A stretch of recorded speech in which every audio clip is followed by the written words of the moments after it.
नमस्कार, मैं हूं आपके साथ आयुषी गुप्ता। हमारे खास चुनावी शो विधायक के रिपोर्ट कार्ड में आपका स्वागत है। आज बात जैसलमेर जिले की पोखरण विधानसभा सीट की करेंगे।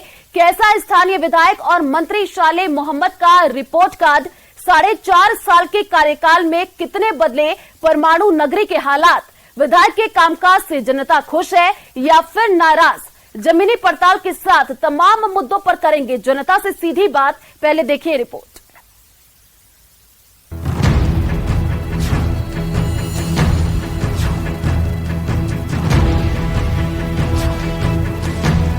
राजस्थान की हॉट सीट कही जाने वाली परमाणु नगरी पोखरण। हम इस वक्त खड़े हैं पोखरण में। पोखरण के विधायक का कार्ड के लिए विशेष लोगों से संवाद करेंगे। विधायक वर्तमान में कैबिनेट मंत्री राजस्थान सरकार के शाले मोहम्मद है।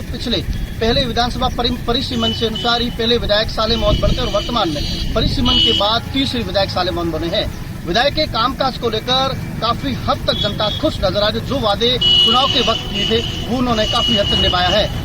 पाकिस्तान की सीमा से सटा पोखरण विधानसभा क्षेत्र किसी पहचान का मोहताज नहीं है। साल 1998 में खेतोलाई गांव के पास हुआ परमाणु परीक्षण के बाद ये इलाका हमेशा हमेशा के लिए विश्व पटल पर छा गया। पोखरण के दुर्ग, हवेलियां और रेतीले पहाड़ देश विदेश से आने वाले पर्यटकों को खासा आकर्षित करते हैं। वहीं यहाँ बाबा रामदेव मंदिर में दर्शन के लिए लाखों श्रद्धालु दूर दूर से पहुँचते हैं। पोखरण की राजनीतिक और जातिगत समीकरणों के लिहाज से ये विधानसभा सीट काफी जटिल मानी जाती है। वर्तमान में पोखरण से कांग्रेस के दिग्गज नेता शाले मोहम्मद विधायक है। शाले मोहम्मद को राजनीति विरासत में मिली है, जिसके बाद उन्होंने ग्राम प्रधान से मंत्री बनने तक का सफर पूरा किया है। 2008 में अस्तित्व में आई पोखरण सीट पर अब तक 3 विधानसभा चुनाव हुए हैं, जिसमें 2 बार कांग्रेस और 1 बार बीजेपी ने जीत दर्ज की है। पोखरण सीट का सियासी गणित। 2008 में कांग्रेस के शाले मोहम्मद विधायक बने। 2013 में बीजेपी के शैतान सिंह विधायक चुने गए। पोखरण विधानसभा सीट पर मतदाताओं की संख्या करीब 2,17,000 है, जिनमें से 1,15,598 पुरुष और 1,01,304 महिला मतदाता हैं। वहीं जातिगत आंकड़ों की बात करें तो सबसे बड़ी तादाद मुस्लिम वोटर्स की है। पोखरण सीट का जातीय समीकरण: 58,000 मुस्लिम मतदाता, 45,000 मूल ओबीसी मतदाता, 48,000 राजपूत मतदाता, 35,000 SC/ST मतदाता और 30,000 ब्राह्मण, जैन, माहेश्वरी समेत अन्य वोटर्स। पोखरण विधानसभा सीट पर सड़क, शिक्षा और स्वास्थ्य जैसी बुनियादी समस्याएं हमेशा से हावी रही है। जैसलमेर नेशनल हाईवे के कारण आए दिन हादसे होते हैं, जिसका अब तक समाधान नहीं हो पाया है। वहीं अस्पतालों में आधुनिक सुविधाएं नहीं होने से मरीजों को जोधपुर रेफर करना पड़ता है। पोखरण सीट के प्रमुख चुनावी मुद्दे: कानून व्यवस्था और भ्रष्टाचार बड़ा मुद्दा, अस्पताल में स्टाफ और संसाधन की कमी, रोडवेज बस स्टेशन पर सुविधाओं का टोटा, एग्रीकल्चर और गर्ल्स कॉलेज में स्टाफ की कमी। लेकिन स्थानीय विधायक का दावा है कि उन्होंने 4.5 साल के कार्यकाल में विकास के कई काम किए हैं। सड़कों का जाल बिछाने के साथ ही शिक्षा और स्वास्थ्य पर भी फोकस किया है। पोखरण विधायक का दावा: विधानसभा में करोड़ों की पेयजल योजना लाए, परिवहन कार्यालय, पुलिस अधीक्षक कार्यालय, 4 डिग्री कॉलेज और 1 कृषि महाविद्यालय, 2 पंचायत समितियां, कई ग्राम पंचायतें बनी। मैं सबसे पहले तो पोखरण की जनता का शुक्रिया अदा करता हूं। मैं उनका आभारी हूं कि सबसे पहला विधायक चुनने का भी मौका मुझे दिया था और दूसरी बार वापस मुझे पोखरण की जनता ने सेवा करने का मौका दिया। और जो मैंने उस चुनाव के समय आम जन से, पोखरण की जनता से जो वादे किए थे, वो हमेशा मैंने ये प्रयास किया कि मैं पोखरण की जनता के विश्वास पे खरा उतरूं। आज जिस प्रकार से मुख्यमंत्री जी, हमारे राजस्थान के अंदर लोकप्रिय मुख्यमंत्री ने जिस प्रकार से आज जो उन्होंने कहा कि अब विधायक लोग मांगते मांगते थक जाओगे, मैं ज्यादा नहीं थकूंगा। वास्तव में जो हमने जनता से वादे किए थे वो वादे हमने पूरे किए। आज किसी भी क्षेत्र को उठा के देख लें, पानी देख लें, बिजली के अंदर देख लें, शिक्षा के अंदर देख लें, स्वास्थ्य के अंदर देख लें, सड़क के अंदर देख लें, मूलभूत सुविधाएं हैं, वो तमाम चीजें जो है हमने धरातल पे उतारने का प्रयास किया है। विकास के तमाम दावों के बीच पोखरण में अब भी मूलभूत सुविधाओं की कमी दिखती है। वहीं पर्यटन के लिहाज से भी बहुत से काम होने बाकी हैं। अब देखना होगा कि पोखरण के मतदाता आने वाले चुनाव में किस दल के दावों पर जीत की मुहर लगाती है।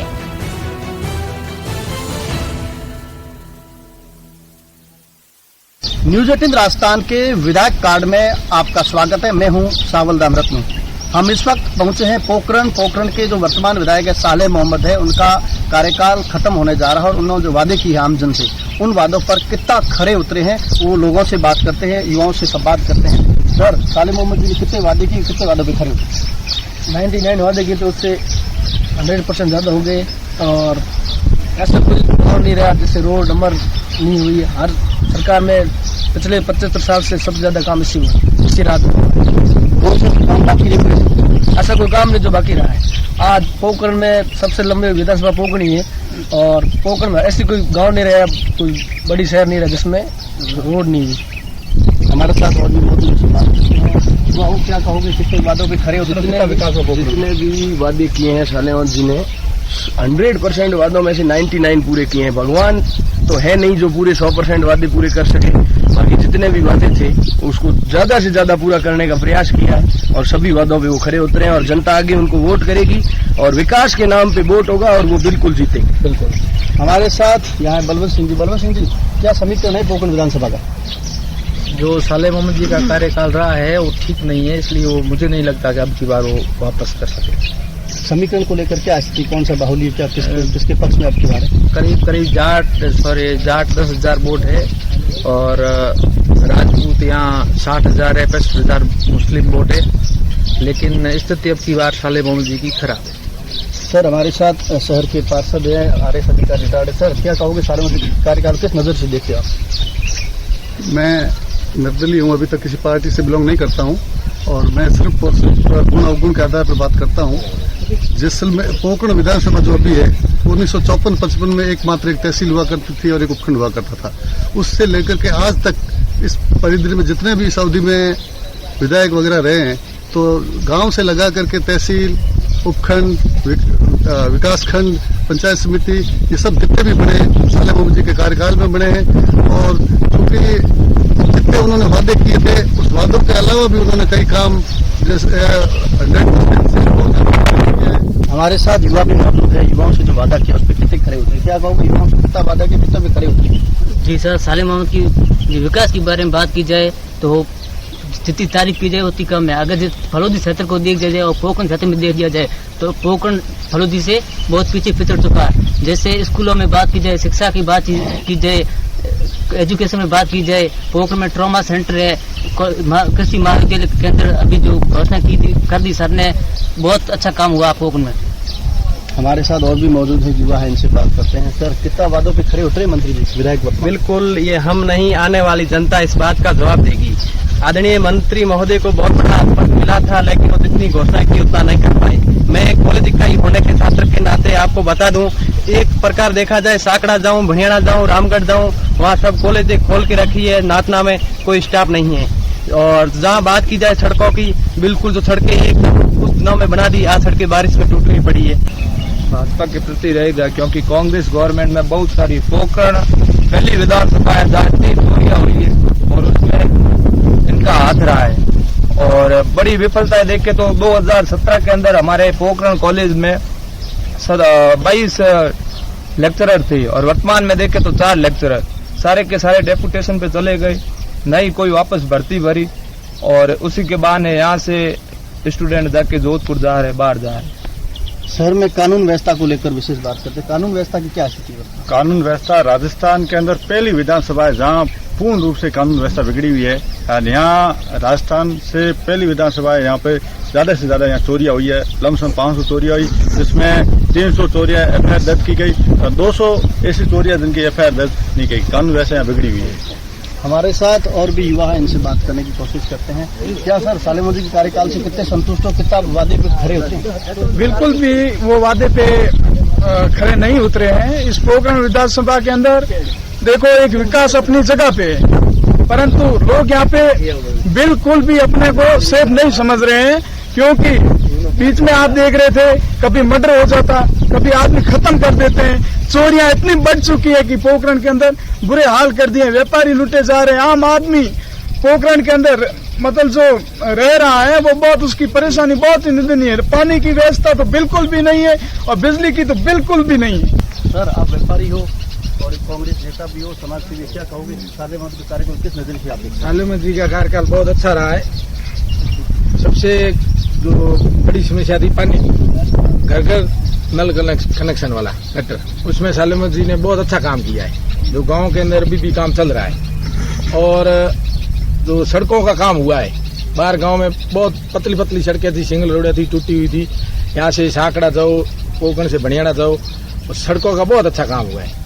मैं तो साले मोदी के कार्यकाल से बहुत संतुष्ट हूँ, और पोकरण की जनता निश्चित रूप से साले मोदी को वापस पुनरावृत्ति करवाई। क्या मुख्य वादे थे, जो मुख्य वादे पूरे किए? वादे जो उन्होंने शिक्षा के क्षेत्र में किए, चिकित्सा के क्षेत्र में किए, उन्होंने बिल्कुल पूरे किए। कोरोना के अंदर, अपने आपातकाल के अंदर उन्होंने ये ऑक्सीजन प्लांट लगवाया पोकरण में।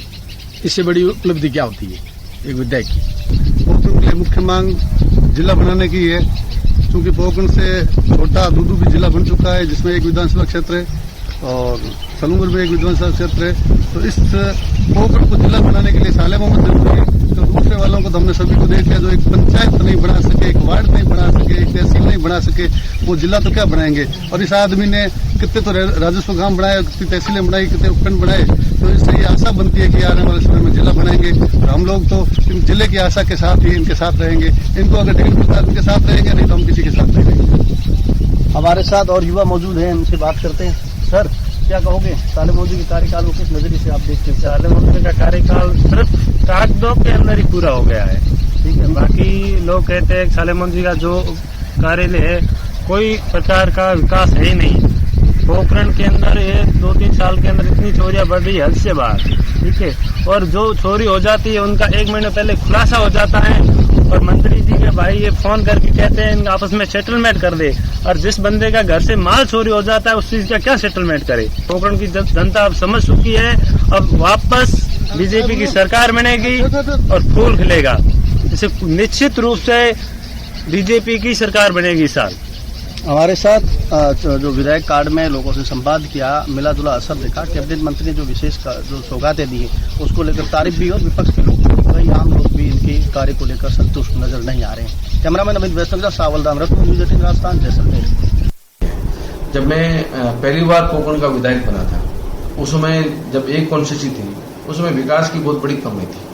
आज सेकंड बार में जिस प्रकार से हमारे काम हुए तमाम, सबसे ज्यादा देखें आप हेल्थ को लेकर के, आज हेल्थ में सबसे ज्यादा काम करने की जरूरत है। आज हमारा जो क्षेत्र है, दूर दराज एरिया, बिखरा हुआ आबादी, ढाणियों में लोग रहते हैं। आज हर जगह स्वास्थ्य सेवाएं पहुंचाना बड़ा चैलेंज का काम है। फिर भी हमने प्रयास किया कि आज छोटी छोटी जगह जो हमारे सब सेंटर थे, उनको हमने पीएससी बना दी, पीएससी को हमने सीएससी बना दी। आज हर ग्राम पंचायत में हमारा सब सेंटर हो गया, या गांव के अंदर हमारे सब सेंटर हो गए। आज पीएससी हमने 2 कार्यकाल जो मेरे रहे, 2 कार्यकाल में हमने सबसे ज्यादा पीएससी बनाई है। 5 साल बीजेपी की सरकार रही, उन्होंने मुश्किल से 5 साल में एक पीएससी बनाई। पिछले 5 वर्ष में मैं शिक्षा की बात करूं तो पोकरण के महाविद्यालय और बालिका महाविद्यालय दोनों में शिक्षकों की कमी से स्टूडेंट पिछले 4.5 साल से जूझ रहे हैं। कॉलेज बन गई लेकिन उसमें शिक्षक नहीं। स्कूलों की हालत बहुत खस्ता है, और जो इन्होंने जितनी भी सड़कें ग्रामीण क्षेत्रों में बनाई है, उन सारी सड़कों के ऐसे बुरे हालात है, उन सड़कों के 6 महीने में वो सड़कें सारी उधर गई। ये मंत्री जी का जीता जागता भ्रष्टाचार का उदाहरण मैं आपके सामने पेश कर रहा हूं। नगर पालिका क्षेत्र में नगर पालिका चेयरमैन पोकरण में भाजपा का होने की वजह से मंत्री जी ने पक्षपात पूर्ण रवैये के कारण पूरे पोकरण को विकास से वंचित रखा। पोकरण के अंदर नालियों की, सड़कों की, शहर की जो व्यवस्था है वो सारी बेहद खराब है। ये आप सब पत्रकार बंधु भी सारे देखते हो, बहुत हालत खराब है पोखरण शहर की। पोखरण के जो अस्पताल है, जिस अस्पताल को ये कर्मोन्नत कर रहे हैं, जिस अस्पताल के बारे में ये बात कर रहे हैं कि हमने अस्पताल कर्मोन्नत किया, उस अस्पताल की आप हालत जाके देखिए। चुनाव वोट दोगे अब की बार? इस बार मुद्दा एक ही है, विकास।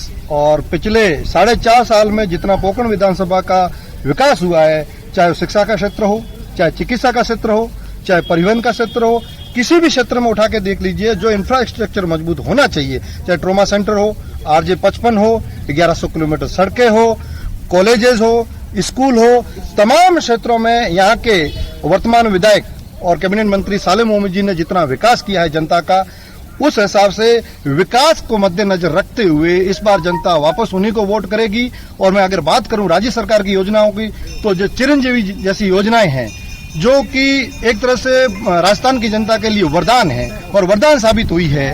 इसी प्रकार की जो गारंटी योजना है, चाहे नरेगा में 25 दिन बढ़ाने हो, 125 हाजिरी हो, या बीमा हो, तो इस प्रकार की योजनाएं जो एक गरीब तबके के लिए एक वरदान है, उन सबको देखते हुए राजस्थान में इस बार राज नहीं रिवाज बदलेगा, पुनः कांग्रेस की गवर्नमेंट आएगी और यहाँ पर सालेम मोहम्मद जी पुनः कई हजार वोटों से जीतकर सामने आएंगे। ग्रामीण क्षेत्र की बात कर सर, आप ग्रामीण क्षेत्र से क्या सौगाती विशेष आप बताइए, सरकार की उपलब्धि क्या रहेगी? सरकार ने इस बार खूब काम करवाए हैं, 10 साल जो निकले हैं बहुत बढ़िया अच्छे निकले हैं। सर गांव में जो विकास होना चाहिए वो हुआ है और हम ये चाहते हैं कि वापस ये सरकार आए, गांव के जो गरीब लोग हैं उनको ज्यादा से ज्यादा इनका फायदा मिले। और नगर पालिका के नेता प्रतिपक्ष हमारे साथ है। सर क्या कहोगे, पार्षद हो, नेता प्रतिपक्ष हो, कांग्रेस में वर्तमान में भाजपा का बोर्ड है, क्या विकास हो रहा है, क्या कहोगे? विकास सालेम मोहम्मद जी ने जो विकास करवाया है वो तो सबकी आंखों के सामने है, पब्लिक से कोई छुपी हुई बात नहीं है, सर्वांगीण विकास हुआ है। मुख्यमंत्री अशोक गहलोत के सामने जो बात हमारे मंत्री जी ने कही वो धरातल पे उतरी है। कभी उन्होंने ऐसा नहीं कहा कि ये घोषणाएं होगी और घोषणाएं पूरी नहीं हुई। अभी जो आज ही शिलान्यास हुआ है, रामदेश्वर पे जो है 1 करोड़ 20 लाख रुपए दिए और ऐसे दे दिए जैसे कोई आदमी सरल भाव से हाँ भर देता है। सालम सागर पे 8.5 करोड़ रुपए दे दिए, उसका भी अभी टेंडर हो गया, किन्हीं परिस्थितियों से 2 बार टेंडर रद्द हो गया, बाकी वो टेंडर हो गया है। तो सालम सागर और रामदेश्वर ये सिटी में जो है वो एकदम फॉरेन दृष्टि से जो विकास होगा उसमें सालेम मोहम्मद जी का विकास पुरुष कहा जा सकता है।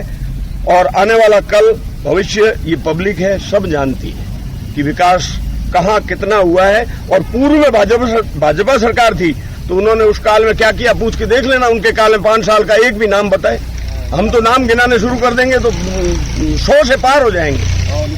इसलिए विकास के मुद्दे पे जो है चुनाव होगा और पब्लिक के सामने विकास के मुद्दों को रखा जाएगा और पब्लिक गरीबों से लेकर अमीरों तक जो जिसके द्वार गया अतिथि देवो भव, इस दृष्टिकोण से उन्होंने किया है। ऐसा कभी नहीं सोचा कि इसने मुझे वोट दिया और इसने मुझे वोट नहीं दिया। यहाँ पर एडिशनल SP बैठ रहा है, आज यहाँ पर कृषि महाविद्यालय हो गया, कृषि मंडी हो गई, ट्रोमा सेंटर हो गया। यहाँ पर सालम सागर तालाब में 8.5 करोड़ रुपए का बजट लेके आए हैं। रामदेश्वर तालाब के लिए 1 करोड़ 20 रुपए का बजट लेके आए हैं। तमाम तरह की 3 पंचायत समितियां बन गई, 35-40 पंचायतें बन गई, 1100 किलोमीटर रोडें। आप पोखरण से निकलो, देखो हकीकत कभी छिपी नहीं रहती। आप पोखरण के चारों तरफ घूमो, आपको रोडों का शानदार जाल बिछा हुआ दिखाएगा। वहाँ BJP वाला भी चलेगा और कांग्रेस वाला चलेगा। एक रोड है सांकड़ा फाटे से लेके भरसून झंझलियारी फतेहगढ़ तक जाएगी। वो रोड ऐसी कहावत में और हकीकत में भी BJP बेल्ट गिना जाता है, लेकिन सालेम मोहम्मद जी ने कभी ये नहीं सोचा कि BJP बेल्ट है, मैं यहाँ क्यों विकास करूँ। वहाँ शानदार रोड, डबल रोड बनाई है, सांकड़ा में कॉलेज दिया है और सांकड़ा में खूब काम हुए। इस तरह से अगर आप देखें तो कुल मिला के 5-6 नई कॉलेजें बन गई। पुरानी कॉलेज थी उनको PG में कन्वर्ट करा दिया, कन्या महाविद्यालय को कन्वर्ट करा दिया। इसके साथ साथ कृषि मंडी का कॉलेज खोल दिया, कृषि का कॉलेज खोल दिया, जिसे कृषि संकाय में पढ़कर हमारे बच्चे नई नई नौकरियों में लगेंगे। पाइपलाइन मांगी वो मुझे मिली, सीवरेज लाइन मांगी, जो भी मांगा मंत्री जी से वो सब कुछ मिला। और दोबारा आज से पहले जैसे हमारे समाज को कई नेता आए, जैसे अभी वर्तमान में भारत सरकार के कैबिनेट मंत्री गजेंद्र सिंह शेखावत ने आज से पहले हमारे समाज में, जैसे हमारी माता जी की मंदिर है कुलदेवी, उस मंदिर में 10 लाख रुपए की घोषणा की थी। रामनाथ जी धुणे में 10 लाख रुपए की घोषणा की थी और हमारे समाज के लिए 5 लाख रुपए जम की घोषणा की थी। आज दिन तक ना तो वो पैसे आए, ना काम हुआ और ना होगा। और मंत्री जी ने जब भी कोई वादा किया है तो वो काम किया है और मंत्री जी जो कहते हैं वो करते हैं और उन्होंने करके दिखाया है। इस बिजली, पानी, सड़क और चिकित्सा, शिक्षा इनको इन्होंने बताया। अब मैं आपको एक एक काम का बखान करता हूँ इनके। ईमानदारी से सबसे पूछ लो, 2.5 साल के अंदर पानी के अंदर अभी 5 साल हो गए साले मोहम्मद जी के राज को, पीने का पानी इतना मैला आता है, आज भी इतना मैला आ रहा है और एक एक महीने तक सप्लाइयां नहीं हुई पानी की जो किल्लत रही, हाहाकार मचा है इस विधानसभा क्षेत्र में, ऐसा 70 सालों में नहीं मचा। पानी के लिए, विद्युत के लिए दिन में 20 से 30, 40 बार कटौतियां हो जाती है, विद्युत कटौती। तो आप कर क्या रहे हो? विद्युत में आप असफल हो गए, पानी पिलाने में असफल हो गए। तीसरा आपने बताया शिक्षा। आप जितने भी विद्यालय और महाविद्यालय जाके देख लो, 1 से 2 शिक्षक अगर किसी महाविद्यालय विद्यालय में मिल जाते हैं तो आप हमारे से मिलना। साले मोहम्मद जी ने इस शहर में 1 रुपया भी नहीं लगाया। शहर की बात करूं, बाहर तो बड़ी बड़ी डींगे हाँक रहे हैं कि हमने वहां करवा दिया, रोड करवा दी, 70 किलोमीटर करवा दी, 170 करवा दी, लेकिन वो जो बड़ी बड़ी जो मॉल बनी है अपने रोडें, उसमें केंद्र सरकार का भी पैसा लगा है। लेकिन शहर की बात करें तो 5 रुपया भी शहर में साले मोहम्मद जी ने विकास नहीं कराया। और हर बार यही बोलते हैं कि आपका चेयरमैन है, नगर पालिका आपकी है, लेकिन नगर पालिका के ऊपर आप मंत्री हो ना, आप अधिकारी को लाते हो, आप अधिकारी को बोलते हो ये काम करना है, अधिकारी वही काम करेगा जो मंत्री कहेगा। और जब मंत्री विकास करना ही नहीं चाहता इस पोखरण का, तो विकास होगा कहाँ से? डॉक्टर है नहीं हॉस्पिटल में भी, और बेड भी हॉस्पिटल को उच्च हॉस्पिटल बनाया लेकिन उसमें बेड की कमी है, डॉक्टर भी नहीं है, और कॉलेज भी खोल तो दी है लेकिन अंदर पढ़ाने वाले शिक्षक नहीं है उसमें। और बाकी पुलिस प्रशासन का यहाँ पे चोरियों की घटनाएं तो खूब हो रही है, महिलाओं पे अत्याचार बढ़ ही रहा है।